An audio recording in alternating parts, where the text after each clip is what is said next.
and that doesn't mean that issues are resolved. Instead, it means that issues were there, but guess what we did? We brought in other people, you brought in someone else, told them about the problem, and they just expanded it. An example, there is this lady who was married to this nice man, and they were married for some time. Yeah. And the friends came to visit. They were telling me the friend was not married, but this couple that was already married had a Christmas event and they invited their friend over because they got to know the friend was going to be having Christmas by herself. And they said, oh no, you can't have Christmas by yourself. You really need to come to our house and have Christmas with us. So I think when she came for Christmas, she got ideas on how to sneak or mess up this thing. So she started befriending the woman too much and started suggesting they go on holiday to these different places. And remember on Christmas when the parties were thrown, she got really drunk and spent, and the husband was watching. So when the wife later said, I'm going to Spain with my friend, remember the wife is married, but the friend is not. The girl is married, but the friend is not. So already her intention was to drive them apart, either to put herself as the person in the picture or to drift them apart. Because what business again have you got with when you're not married and you're so close to this one who is married? It's like you're trying to drive them away and you're not trying to do it in a good way where you're building their relationship. But really, you're putting ideas. Let's go to Spain and go on holiday, minus your husband. So really, you can just see the agenda of the lady. And especially if you were with her on Christmas and saw how spent she was from all that alcohol, you think twice before going. But this lady was also determined to go until the husband said, no, you can't. And she said, well, I have to go because she's my friend. I need to be there and support her.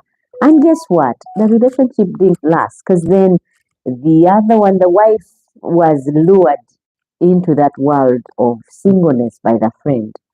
And the man could not take it. And as we speak now, they are not married. So really, also third parties are not so good as even as if we put it in the sense of friends. And Ryan says, Alan, it depends on why your daughter described that they weren't her type. Was the friend from a polygamous family? No, Lillian is really excited. You are intriguing.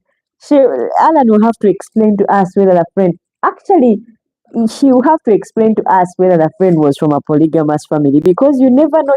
Maybe she was a Muslim and she was throwing around different vibes.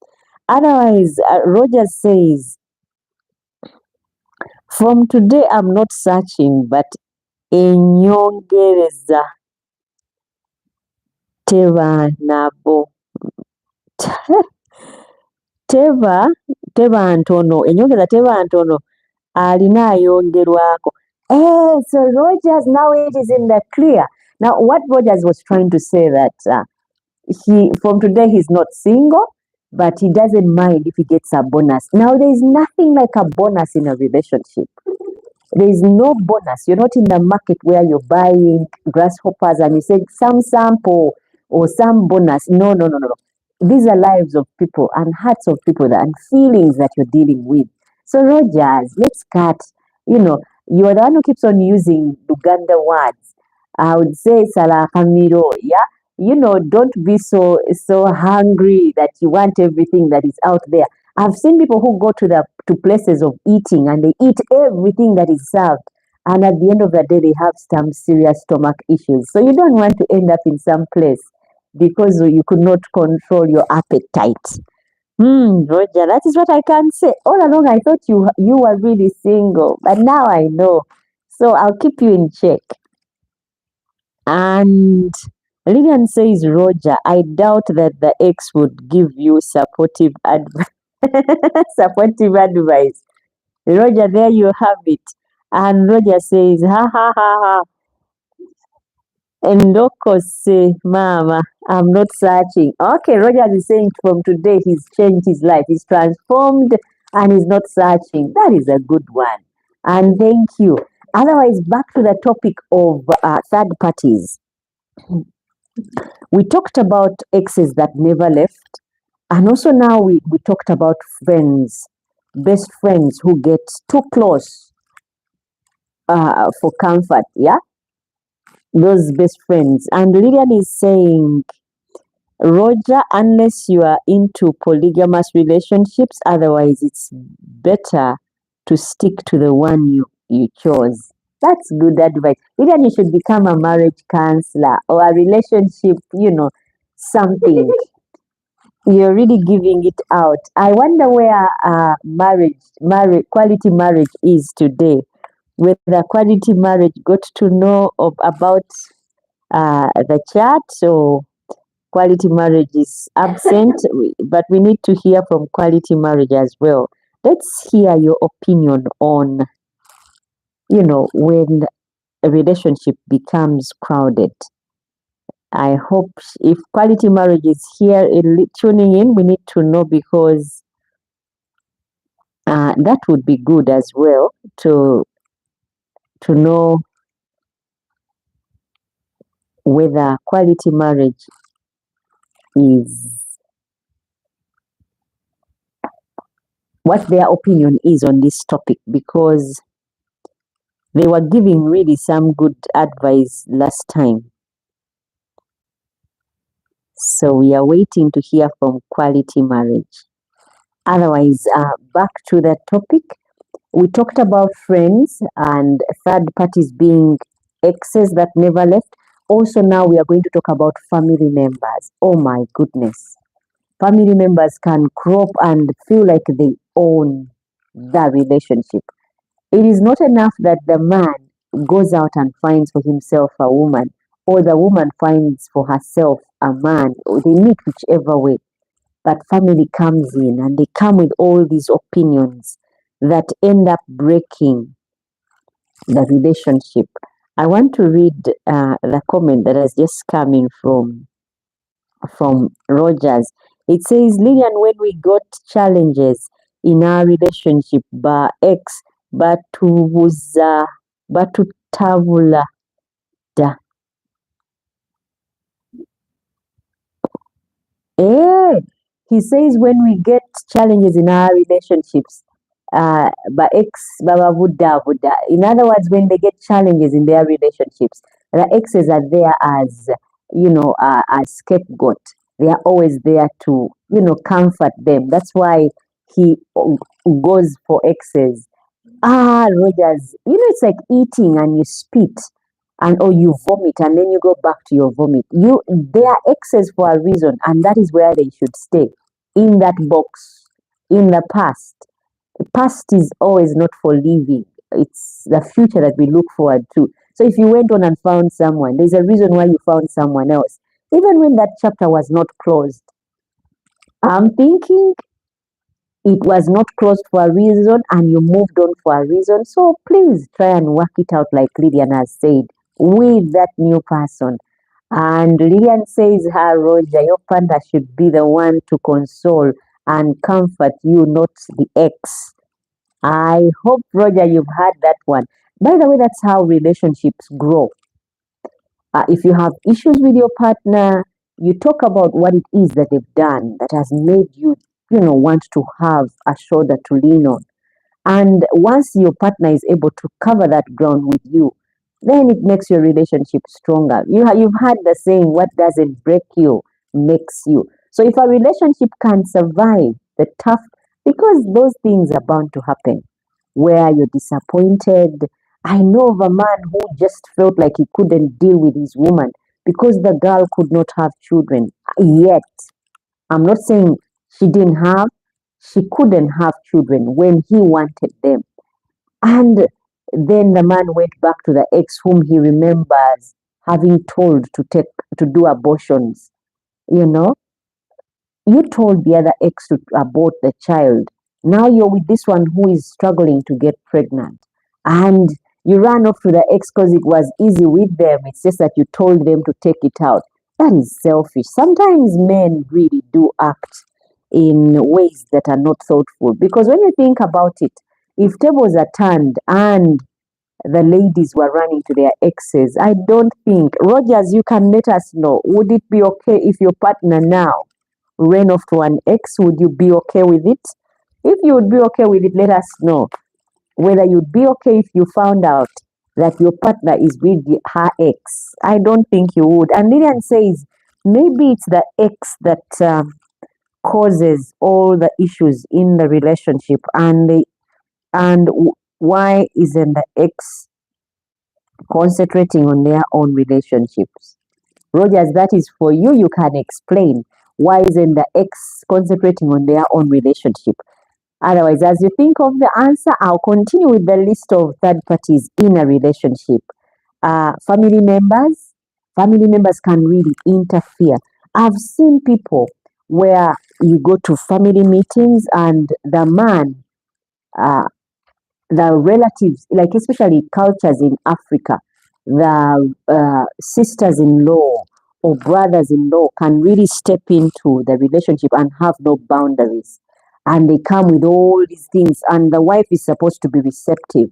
And if she's not receptive of whatever it is the brothers or sisters are saying, then they mark you, and to their brother, you don't seem good enough. They are always out to make sure, why don't you just leave her? Anytime you're having struggles, their advice is, why don't you just leave her? She's not even good enough. She's not pretty enough. Well, families tend to do that, and it's really not good. We should honor the choices of our siblings. Say, my brother, the kind of woman he chooses, I will, I will stick by them until he says it's done. Then will I support even his being done with a lady. And Rogers says, her mama. Oh, there's Lillian says, yeah, Lillian says, her Rogers, your partner. Okay, we finished that one, and you said maybe it's the ex that causes all the issues in the relationship. And why isn't the ex concentrating on their own relationship? Roger, you have to answer that one. And Lillian, Roger, you said, Mama, her mama, don't cause problems. So Rogers has also some things that can really cause him to quake. Eh? Lillian says, my ex was dead. Roger says, Lillian, my ex was dead. My ex died or my ex was dead? Roger, explain that one. And Lillian says, family members should not involve themselves in any relationship unless, of course, the couple consults them for advice. Now, in Africa, I don't know where Lillian you're watching from or where you Rogers are. I already know where Rogers is watching from. But in African settings, it's inevitable for family members to be out of the relationship. Actually, they stick their heads so deep. It's up to how you run your relationship. You can decide from get go that we are doing this, the two of us. So no one else will come in between and start suggesting. That way, your relationship can start off very well and be able to go very far. But there are societies like Asia where you're married into a house and there's the mother, the father, the grandfather, the sisters, the brothers to the man, and there's no one on your side. That one, my friend, is already a complicated one. But if anyone from India is watching it, maybe they can give us their take on that one. And Lillian says maybe maybe move far away from family members. And she sent an emoji laughing. There's no way you can move away from family members. In Africa, it is not that family members are so close, but there's a setting where you get married, and parents tend to send the younger siblings over to come and stay with the older sibling. I'll tell you this story. There is a lady that I know who got married to a Musoga man. In Uganda, we have different tribes, and there is a tribe that we call the Basoga. So, and these Basoga people do their things a bit differently. I don't want to call them anything, but they do their things a bit differently. So this girl got pregnant and was happily married to her man. But in the very first week of marriage, that is before she found out she was pregnant, the sister came immediately after honeymoon. The sister to the man came immediately after the honeymoon, and she was bossing the girl around, the newly married girl around like she's now their maid. And she would wake up very early in the morning and is not going anywhere. But this girl who had gotten married had a job and had to wake up very early in the morning to go to work. And because the husband now had a car, she assumed that she was supposed to sit in front because now she's the wife. But this sister came. Remember, the brother used to have that car before he married her, so she used to sit at the front. Now things changed, and probably she didn't get the memo, and she still thought she was going to sit in front. So it was a battle of who is going to sit in front of the car. Is it the younger sister or the wife that is currently in the man's life? And it wasn't easy for this young lady all the time, wondering where the sister is going. I mean, she would not be going anywhere. She would dress up and go in the car and sit in front and wait for them to come downstairs. And when they come to the car, she's already seated there, and the wife goes at the back and sits. And this girl did it for months. And in the meantime, she would eat quickly, leave dishes unwashed, the house uncleaned, and yet she came right after the honeymoon. So you wonder, why did she come?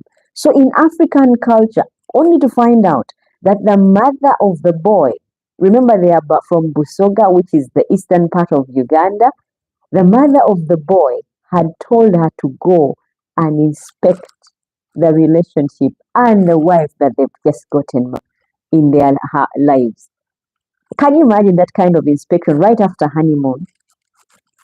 In Uganda or in Africa, those kind of settings are very common, where you get married and you assign, even there are some cultures in Uganda which say omushaija tabayamba, like the man is not for only one, the wife that you do not deny a man.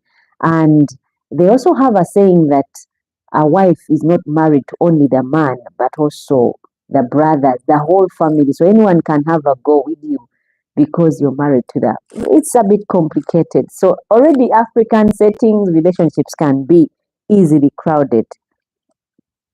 And Lillian says, no, Roger says, Basoga, let me come. I know, Rogers. Are you a Basoga? Explain, please. And Lillian says, once married, the family, including parents, should sit in the back seat. The wife is now the boss lady. I don't know where, Lillian, you're watching from, but that doesn't normally work. Not in Africa. Sometimes when the parent, I even saw some Nigerian movie where the mother was fighting for the front seat, and the daughter-in-law, they were fighting, mother and daughter-in-law, who was to sit in front. And the boy was torn between his mother and his wife. So you can imagine, you're talking about moving very far away. That doesn't cut it. In Africa, I can plan to come and visit you for a month. I'm your mother. I will visit for an unknown period. I can stay for a year. And in that year, you're sitting in the back, I'm sitting in front. You're doing all this housework for me. So things are a bit different, but that kind of crowding is different. But again, it's inevitable, but it's at least got hope. You can talk to the mother, the sisters, and that depends on the parties involved, whether it's the wife and it's the family members that are intruding, or it's the man and it's the family members. It's an issue of the man talking to his people and the woman talking to her people, and issues are resolved, but not so easily sometimes. And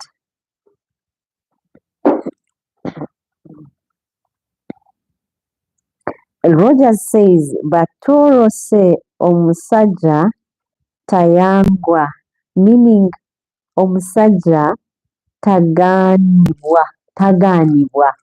Yes. You had that, the Batoro say, Omusajja tayangwa, Omushaija tayangwa. In other words, you don't